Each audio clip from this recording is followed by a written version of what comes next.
Boa noite, igreja. A paz. Bom, eu ia começar isso só com o meu testemunho. Essa parte da Débora e entrar, eu tinha conversado com o pastor, porque hoje nós fazemos 2 anos de relacionamento, um relacionamento abençoado. E o meu testemunho começa em 2015, com a conversão do meu irmão e uma grande mudança nas nossas vidas, tanto na vida dele quanto na minha. E vou fazer um corte aqui para 2017, quando o Rafael me convidou para ir num encontro com Deus na Ilha Adaça. Isso fica como estratégia para vocês, tá, gente? Ele me ganhou com 2 argumentos. O primeiro, vai ter comida. Aí eu falei, interessante. O segundo, eu pago. Aí eu falei, então pronto. Ele falou, não, vai ter piscina. Eu falei, não tem problema não. Comida, de graça, eu vou. Toda hora. E foi tremendo, foi sensacional, foi maravilhoso. Só quem foi sabe. E quem não foi ainda, vocês estão perdendo. Vão para vocês poderem vir aqui e falar que quão maravilhoso é um encontro com Deus. Mas lá eu tive um diferencial.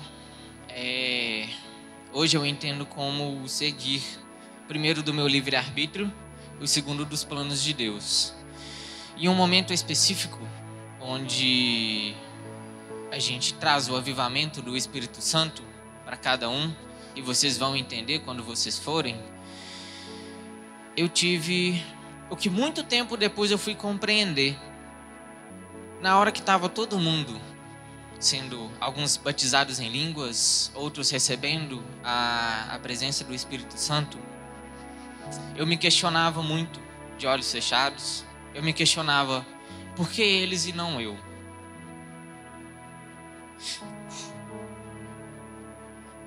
Por quê?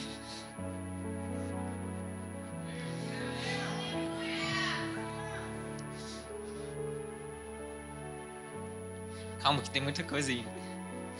Porque todo mundo tá sentindo, tá recebendo, e eu não. E aí eu ouvi assim, ajoelha. E eu falei, o quê? Tá maluco? Passa vergonha aqui no meio desse tanto de gente? Sei lá, esse povo vai olhar pra mim aqui. Eu não. Ajoelha. Eu falei, eu não sou doido. Ajoelha. E eu pus as mãos nos joelhos para segurar, mas eu não ajoelhei. Bom, mais tarde veio o batismo. Eu fui convidado, eu fui incentivado, eu fui convocado, eu fui quase arrastado, mas respeitaram meu livre-arbítrio. E eu não batizei. Isso em janeiro de 2017. E aí, no meio daquele ano, eu presenciei uma mudança de um amigo meu, que eu trago isso até hoje para mim, no meu coração, quando eu penso no testemunho. Porque Jesus não era apenas um pregador. Jesus não era só um homem que falava muito bem. Jesus vivia o que ele falava. E não existe testemunho maior do que o exemplo. Não existe nada que eu possa falar para vocês que vai mudar a vida de vocês, a não ser o meu exemplo. A não ser quem me conhece, quem me conhecia e quem me conhece hoje. Esse é o meu testemunho. Quem eu sou, quem eu mostro ser. E esse amigo era, o que a gente diz, ele era a personificação do desviado. Sexo, drogas, eu brinco que rock and roll também. E de repente, ele mudou. completamente, da água para o vinho. A presença dele era agradável, a fala dele era branda, a oratória dele era bem trabalhada. E aí eu perguntei para ele, o que é isso? É o que? Eu quero. É Ritalina? Como é que é? É de tomar? É de comer? Me conta que eu quero. E aí ele falou, você quer mesmo? Eu falei, quero. Bom, em agosto de 2017, eu visitei um terreiro de Umbanda, o que a gente conhece popularmente como macumba, né? E aí eu fui, não era necessariamente, não tinha intenção nenhuma de voltar, mas fui por curiosidade, porque a fórmula que ele me deu era aquela, né? E aí fui escondido, entre aspas, eu acho. Mas eu sabia que se eu fizesse aquilo escondido, eu teria aquilo como algo errado. E eu já tinha 22 anos, eu não tinha idade para fazer as coisas escondido. Mas antes de resolver ir ou não, eu conversei com o meu pai. Falei, pai, eu conheci, eu achei interessante. O que o senhor acha? Ele falou, olha, você não está em idade de fazer as coisas escondidas, você já está com 22 anos. Você tem livre-arbítrio. Você pode fazer o que você quiser. Eu não quero que você vá. Eu não gostaria que você fosse. Mas, se é da sua vontade, vai, conversa com o padre antes. Porque o meu pai é católico, então a referência dele era o padre. Bom, eu não conversei com o padre, mas eu voltei em outubro. E voltei para ficar. Em outubro de 2017. Nesse meu processo de entrada, toda a vida Deus me deu o dom do ritmo, das habilidades com percussão. E um dia, num terreiro de Pompéu, precisaram de um atabaqueiro, a nossa versão do baterista. E como já era conhecido com o pessoal daqui, eu tinha essa habilidade. E como precisavam, a fome com a vontade de comer, fui, toquei, não ficou tão ruim. Então, o dirigente, né, achou por bem que seria interessante eu tocar no terreiro aqui. E lá foi a minha porta de entrada no terreiro, na corrente, né? Que é o que a gente tem como diaconato aqui, o pessoal que limpa e que trabalha e que ajuda. E aí foi a minha entrada. Em fevereiro de 2019, eu entrei para a corrente do terreiro. E eu estava achando tudo muito bom. Eu estava exercitando a minha espiritualidade, eu estava fazendo amizades, eu estava, de certa forma, me desenvolvendo. Mas os conflitos em casa, eles não paravam. Na verdade, eles só aumentavam.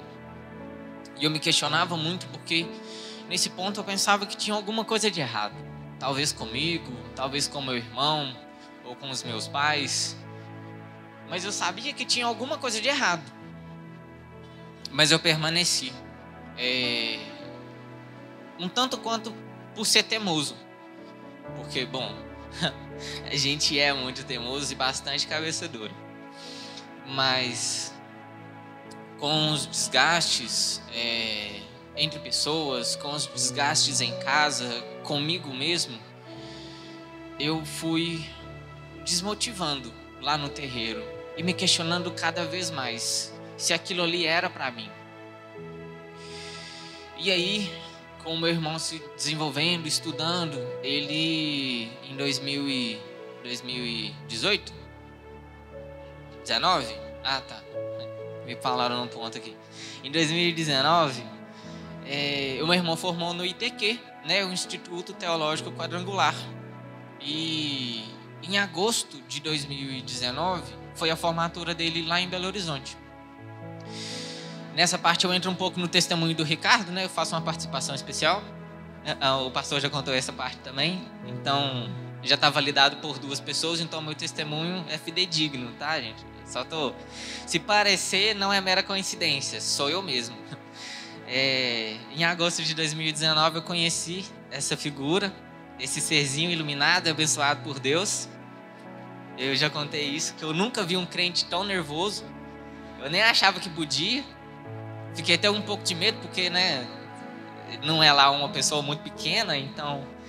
Mas um fato que me tocou lá, e não tanto quanto deveria, mas me marcou bastante, foi que no meio das nossas andanças, lá no pátio da cidade quadrangular, a gente estava conversando sobre a questão de terreiro, né? E aí ele me perguntou o que eu fazia lá, né? Eu falei, não, eu sou atabaqueiro, né? Eu toco atabaque. Ele falou, pois, ano que vem, em um ano, né? Você me deu um ano. Dentro de um ano, você vai estar tocando bateria lá na igreja. Eu falei, ok, crente, tudo bom, né? Tá bom, não tem problema não. E aí, começou ali a minha mudança, mesmo sem eu perceber. No meu coração, a semente estava plantada. Bom, desde o início, a semente já estava plantada. Desde 2017, com o meu joelho não dobrar, a semente foi plantada ali. Mas, com aquela palavra, alguma coisa mudou. Comecei a me sentir desconfortável no terreiro. Comecei a me sentir desconfortável com as pessoas. E isso foi me desgastando, ao ponto de eu questionar a minha presença ali. E aí eu comecei a faltar, e todas essas coisas que a gente começa a perceber quando a gente está esfriando na fé, no sentido geral, a gente não vai, a gente põe uma desculpa, não, hoje eu vou ficar com a minha família, minha avó tá com uma dor no dedo mindinho, eu vou ficar em casa hoje, né, porque a gente não sabe o dia de amanhã. E isso levou a minha expulsão do terreiro em fevereiro de 2020. Eu fui expulso do terreiro, graças a Deus. Porque se eu ficasse lá, eu não ia sair. Bom, no dia que eu ia pedir para sair, eu fui expulso, mas eu não ia tomar essa atitude tão fácil. Porque eu achava que o problema era eu que tinha que me refazer lá dentro. Mas no dia que eu fui expulso, uma palavra que me marcou muito é que eu não levasse aquilo como um encerramento, como um término, mas como o início de um novo ciclo. E estava dentro do que eu queria. Eu queria sair do terreiro para começar de novo, para fazer certo. Eu só não entendi os planos de Deus. Em janeiro de 2020, eu comprei um telefone para mim, porque eu comecei a trabalhar em agosto, juntei o meu dinheiro, fiz as minhas continhas e comprei. E aí veio a pandemia. Em plena pandemia, quando eu fui expulso em fevereiro, em março, abril mais ou menos, começou aqui, em Bom Despacho. Foi o auge da pandemia, né? Tudo fechado, lockdown, as coisas todas. A igreja fechou. Meu irmão tinha comprado um telefone, eu tinha um também. O pastor precisava gravar as lives para vocês assistirem de casa. E como o meu celular era bom, era rápido, Rafael me pediu, me empresta seu telefone para eu gravar o culto. Eu falei, não, eu vou junto, não vou deixar meu celular sem senha na mão do meu irmão. E aí eu vim. E todos vocês, era só eu. Todas as cadeiras, todas pro canto, tudo apagado. Só o louvor aqui em cima. E o pastor e a pastora. E eu sentadinho aqui, onde meu pai está sentado. Gente, meu pai...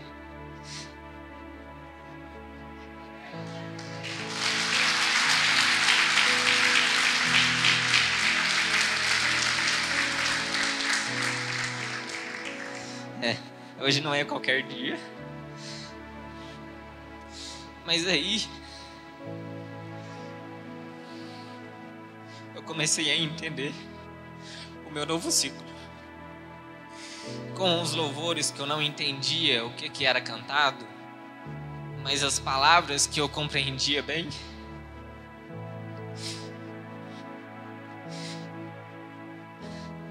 Deus começou a agir no meu coração. Aí começou o meu novo ciclo. E do lado de fora, aí que você entra. Vem cá.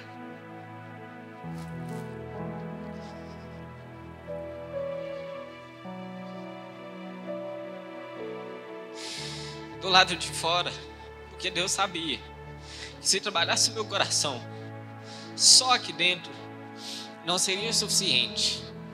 Eu tinha que ter um outro objetivo. E aí, Caixinhos Dourados apareceu na minha vida, como quem não queria nada. E bom, tinha tudo para não dar nada, mas Deus sabe o que faz. A gente começou a conversar. No início ela não me deu bola, e aí isso me deu mais garra, né, para conversar, para querer conquistar esse coração. E trabalhando aqui dentro, eu vindo nos cultos, eu já tomando posse do meu lugar, tomando conta do que a gente chamava de projeção, das mídias. Chegava, conversava com o pessoal, dava tempo para eles se organizarem sem poder, atrasando o culto. Então a culpa era minha às vezes, tá? Desculpa. Mas aí a gente, no dia 24 de abril de 2020, a gente iniciou o nosso relacionamento. Ela, né, parou de fazer de difícil comigo, cedeu essa parte. E, bom, eu já estava perdidamente apaixonado, mas aí veio a minha entrada aqui na igreja. Um dia, o mesmo crente nervoso que me assustou e me soltou uma profecia, uma promessa de que em 1 ano eu estaria tocando bateria na igreja. Ele errou um pouquinho, né? Mas no tempo de Deus, não tem problema não. Não falou 1 ano a partir de qual data. Mas um dia, depois do culto, ele falou: olha, a gente está precisando de um baterista. Eu falei: ué, vai me ensinar? Vou. Então tá. No dia, acho que foi no princípio foi em abril? Bem na pandemia. No dia 6 de abril, eu acho que eu já contei essa data. No dia 6 de abril de 2020, eu toquei bateria pela primeira vez. Foi a primeira bateria que eu pus a mão na minha vida. Essa coitada que passa na mão de todo mundo, mas é abençoada por Deus.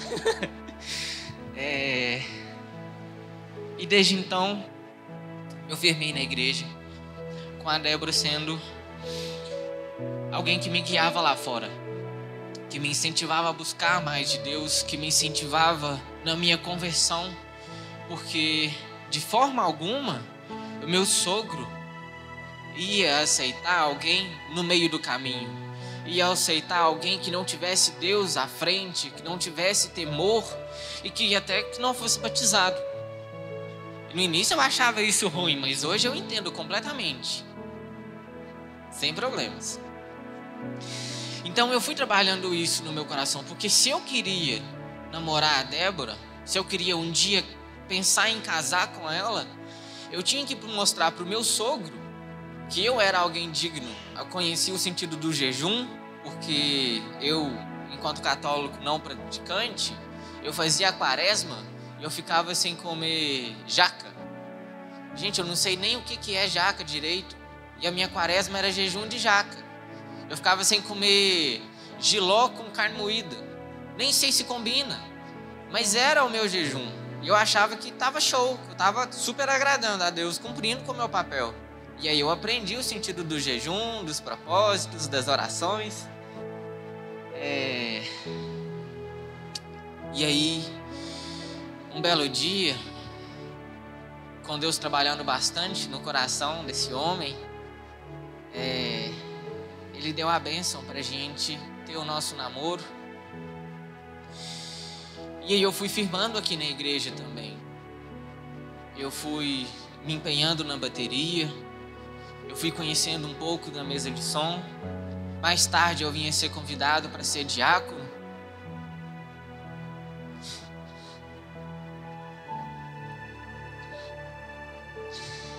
E um dia eu fui vendo como que Deus me deu tudo o que eu tinha, mas de um jeito certo. Porque eu era tabaqueiro e eu era baterista. Eu era da corrente, eu era cambone e eu era diácono. Só que lá eu não tinha visão de futuro. E esse é o ponto. Eu não tinha paz comigo. Sabe, você olhar pra frente e falar: como é que vai ser daqui a 10 anos? E quando eu tiver 40? Eu vou estar aqui ainda? Mas nessa igreja,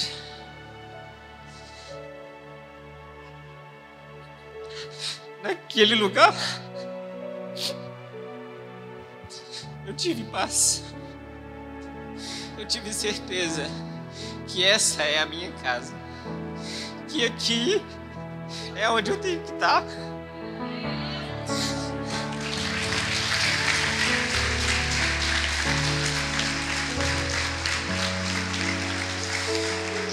E foi quando eu tive visão de futuro. Foi quando eu tive visão de crescimento aqui dentro.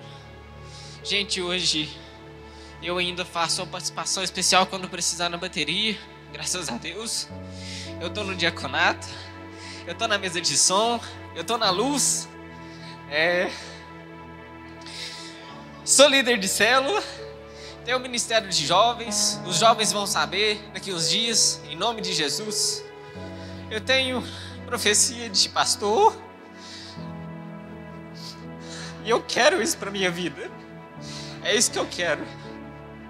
Mas tudo, gente, tudo, seguindo os planos de Deus, às vezes um tanto quanto arredio, com medo, porque a gente não vê, mas quando a gente busca de Deus, a gente sabe que Deus tem os planos grandiosos pra gente.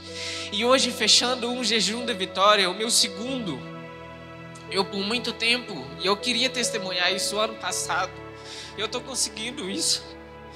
A vitória desse jejum da vitória é o meu testemunho do jejum da vitória do ano passado. Nós começamos o jejum da vitória porque nós queríamos a bênção do meu sogro para a gente poder namorar. E eu comecei esse jejum da vitória e eu tinha feito um processo seletivo da prefeitura para psicólogo em janeiro do ano passado. E eu tinha ficado em 19º lugar. 19º num processo seletivo de 7 é tipo nada. Bom, é quase nada. E eu não tinha esperança nenhuma. Eu falei: Deus, e agora? Vou fazer o jejum. Pois no segundo dia do jejum, eu fui convocado para o processo seletivo. E eu pus no meu coração que eu ia testemunhar isso para os meus pais, para a minha família, aqui em cima desse altar, naquele jejum da vitória. Mas pelas contingências, eu só consegui esconder da minha família 15 dias. Mais do que 15 dias eu não consegui esconder. Eu não achava justo também. Então eu contei para minha família. E eu vim aqui dar um testemunho. Foi pequeno também, mas estava incompleto.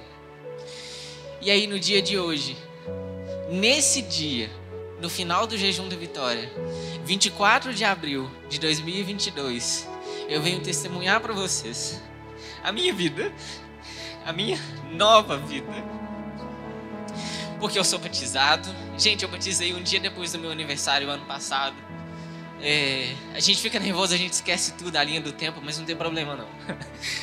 Eu sou batizado, eu sou diácono, eu sou o carinha da mesa, eu sou o carinha da luz. Eu sou o irmão do meu irmão que casou esses dias pra trás e deu um pouquinho do meu testemunho também, eu faço participação especial nesses testemunhos todos. Mas uma coisa que é o que eu queria começar, que toda vez que eu vejo alguém vir aqui à frente para dar um testemunho, quem está sentado às vezes não entende quão grandioso é a gente vir aqui falar dos milagres de Deus nas nossas vidas. Gente, porque a gente sempre quer terminar com uma mensagem, né? A gente sempre quer deixar uma mensagem para vocês pensarem. Testemunhem. tanto quanto vocês puderem. Testemunhem. Sejam um testemunho vivo dos milagres de Deus para as vidas de vocês. Não me interessa se para muitos outros isso é apenas uma falação, mas é a minha vida. E é o meu testemunho que vai mudar a vida de muitos. Não tenham medo de testemunhar, não tenham medo das reações. Nós recebemos milagres de Deus para que nós sejamos testemunho vivo dos milagres dele nas nossas vidas. Testemunhem todo dia, porque Deus é por nós, para que nós possamos ir às nações falar do amor dele pra gente. Tá em cima, tá em cima. Como é que eu posso esquecer um negócio desse?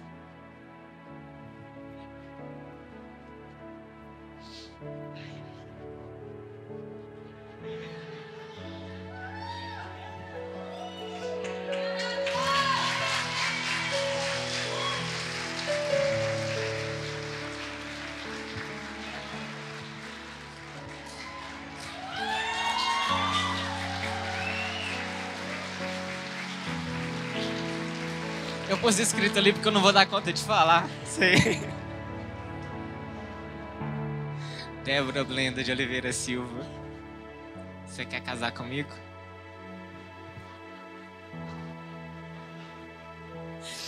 Óbvio que eu quero.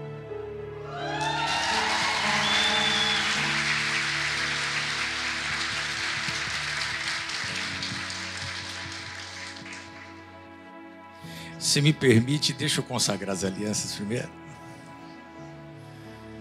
A palavra de Deus fala a razão do testemunho dele. Não, tranquilo. A razão do testemunho ser até um pouco delongado em função deste momento. Então é um momento de pedir de casamento. Eu não escutei dali, não tem som, o que foi? Eu aceito. Glória a Deus. Amém. Nós vamos consagrar esse par de alianças, porque da agora para frente é uma contagem regressiva para o casamento. Mas ele não contou, né? Mas eles já compraram a casa também. É outro testemunho. Ele esquece muita coisa do testemunho dele, mas não tem problema. Aos poucos ele vai contando. Bom, são muitas emoções.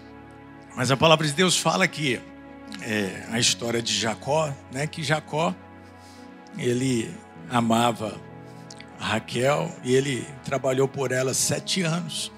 Foi enganado, trabalhou mais 7 anos, porque ele entendia que valia a pena. Então, esse é um símbolo de amor. A Bíblia também fala de Isaac. Isaac tinha uma preocupação de encontrar alguém dentro da sua parentela, era a preocupação dos pais. Então isso estava dentro do testemunho de vocês. Alguém que caminhe junto na mesma fé. Então a história de vocês é linda. Como que Deus resgatou. A Débora tem a história dela também. A bênção dos pais que estão aqui presentes para ver este momento. Honrar. E nós vamos consagrar esse par de aliança que representa esse compromisso que eles assumem agora um ao outro. Até que um dia a gente vai se encontrar no altar novamente para poder selar essa união. Amém?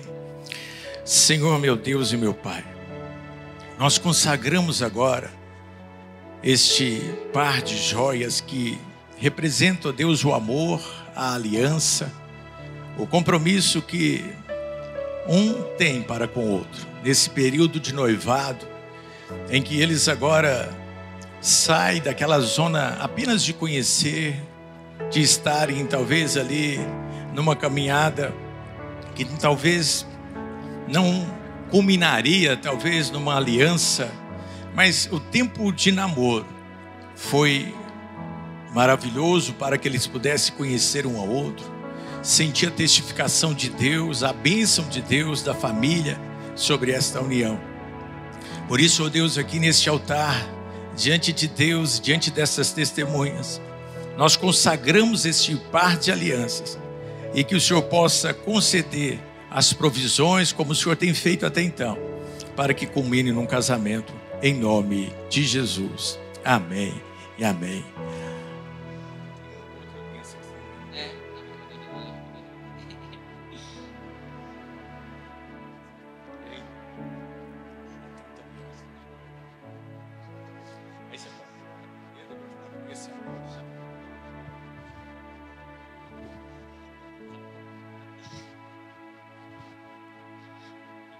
Com este anel, eu selo o meu noivado, em nome do Pai, do Filho e do Espírito Santo.